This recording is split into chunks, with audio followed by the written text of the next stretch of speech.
चलिए, इस बीच एक बड़ी जानकारी जम्मू से सामने आ रही है। खबर क्या है सर, आपको बताते हैं। ब्रेकिंग न्यूज जम्मू से आ रही है, जहां जम्मू कश्मीर के राजौरी में 5 जवानों की शहादत हुई है। आतंकियों से मुठभेड़ में सेना के 5 जवान शहीद हुए हैं।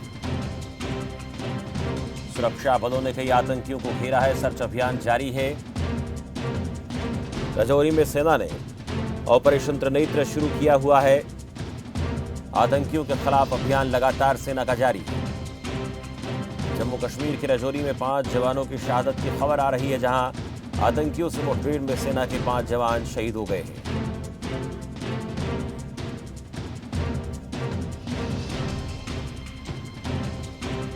राजौरी में सेना ने ऑपरेशन त्रिनेत्र शुरू किया है, लेकिन उससे पहले जवानों की शहादत की खबर, देश को गमगीन करने वाली खबर। लेकिन आतंकियों के हर मंसूबे को नाकाम करने के लिए प्रयास जारी है। इलाके में इंटरनेट सेवा को बंद किया गया है। जम्मू कश्मीर से हमारे ब्यूरो हेड जावेद अहमद इस खबर पर ज्यादा जानकारी देंगे। जावेद, आतंकियों के साथ मुठभेड़ में सेना के 5 जवानों के शहीद होने की खबर सामने आ रही है। पूरी खबर क्या है, जरा बताएं जावेद।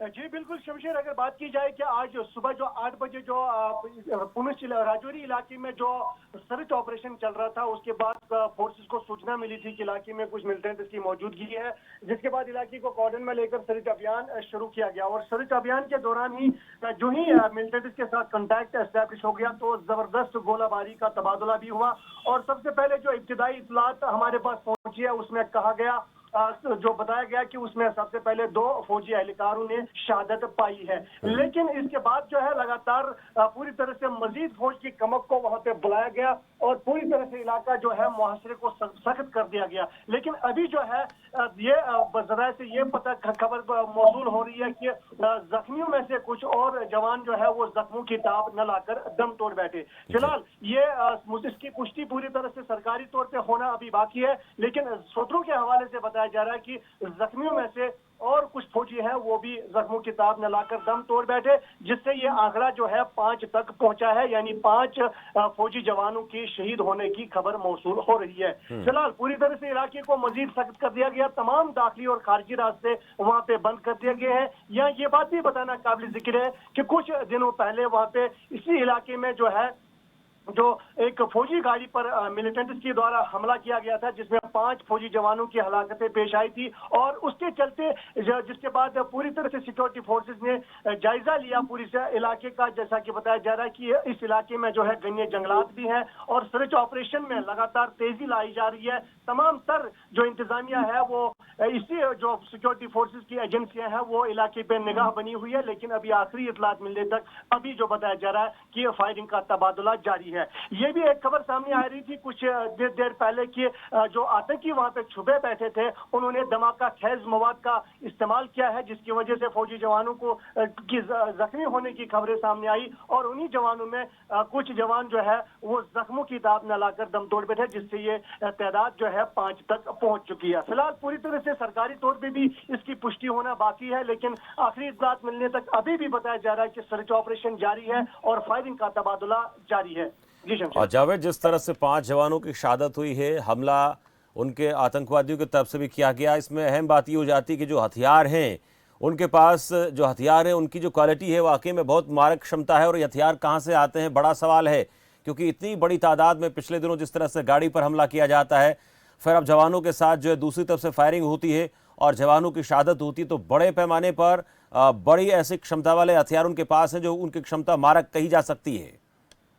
जी बिल्कुल शमशेर, अगर बात की जाए तो गुज़श्ता कई दिनों से जो सर्च ऑपरेशन वहां पे जारी है, या जो हमला हुआ था उसमें लगातार अभी भी जो इंक्वायरी टीम बिठा दी गई है कि आतंकियों ने कौन सा जो हथियार जो है वो इस्तेमाल किया था। लेकिन आज के ये जो आतंकियों के द्वारा जो आईडी का इस्तेमाल किया गया, ये भी एक इसकी भी एक जांच होगी कि कौन सा ये जो हथियार है, ये जो असला और गोला बारूद है, ये कहां से आए हैं। तो जाहिर सी बात है, सबसे पहले जो सिक्योरिटी एजेंसियों ने यह बात कही थी कि इस इलाके से जो दरअंदाजी की इन्फिल्ट्रेशन होती है वो यहीं से होती है, इस इलाके में छुपे हैं और कुछ कुदरती गुफाएं भी वहां पे मौजूद है, जिससे ये आतंकी जो है हमला करने के बाद इन गुफाओं में छुप जाते हैं। लेकिन जो ही ये हमला पिछले दिनों जो सिक्योरिटी फोर्सेस की गाड़ी पे हमला हुआ था, उसके बाद जो है पुलिस के महानिदेशक और सिक्योरिटी फोर्सेस के आला अफसरान जो है वो भी वहां पे पहुंचे और पूरी तरह से जो सिक्योरिटी का जायजा लिया गया।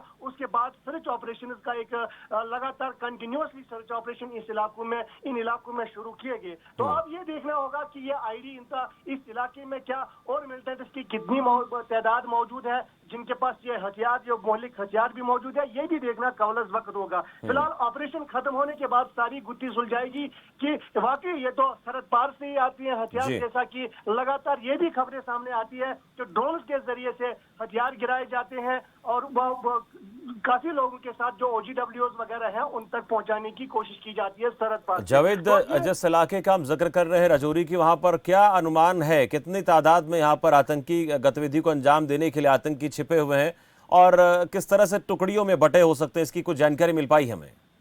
अभी सर शमशेर, इसमें यह बताया गया है कि पिछले दिनों जब सिक्योरिटी जायजा लिया गया था उसमें बताया कि कुछ मिलिटेंट्स की मौजूदगी है और कुछ पुराने OGWs हैं वो भी हरकत में आ गए, उनका भी काम चल रहा है। लेकिन पूरी तरह से जो पुलिस ने जो सरकारी सराय के मुताबिक बताया गया था कि 12 से 13 मिलिटेंट्स इस इलाके में हो सकते हैं, लेकिन पूरी तरह से उसकी पुष्टि नहीं हुई थी। अब ये देखना होगा, क्योंकि बार बार इस इलाके का जिक्र आ रहा था कि इसी इलाके से इन्फिल्ट्रेशन भी होती है, लेकिन यह फौज मुस्तैदी के साथ वहां पे खड़ी रहती है और जो भी इन्फिल्ट्रेशन होती है उसका भरपूर जवाब देती है। अब ये सारा जो मैटर जो है वो तब खत्म हो जाएगा जब ये एनकाउंटर खत्म हो जाएगा। उसके बाद पूरी तरह से जांच पड़ताल होगी कि मिलिटेंट्स किस रास्ते से यहाँ पे आज सरहद पार कर चुके थे और कितनी मात्रा में उनके साथ जो कौन कौन से हथियार उनके पास सामने लाते हैं। तो अगर देखा जाए तो गुज़श्ता दिन शुमाली कश्मीर में भी एक दो एनकाउंटर्स पिछले 72 घंटों में ये तीसरा एनकाउंटर है और वहां से भी भारी मात्रा में असला और गोला बारूद, AK-47 गोलियां, ग्रेनेड्स वगैरह वो बरामद कर लिए गए हैं। तो जिससे इसका बात का अंदाजा लगाना बखूबी है कि ये जो मिलिटेंट है वहां से इन्फिल्ट्रेशन करते हैं तो भारी हथियारों से लेस होते हैं, लेकिन सरहद पर जो है चौकस फौजी इस इन्फिल्ट्रेशन को नाकाम बना देते हैं। चलिए, बहुत शुक्रिया जावेद अहमद इस जानकारी के लिए। तो इलाके में इंटरनेट सेवा जरूर बंद की गई है, लेकिन इस दौरान राजौरी में 5 जवानों की शहादत की एक दुखद खबर जरूर सामने आ रही है।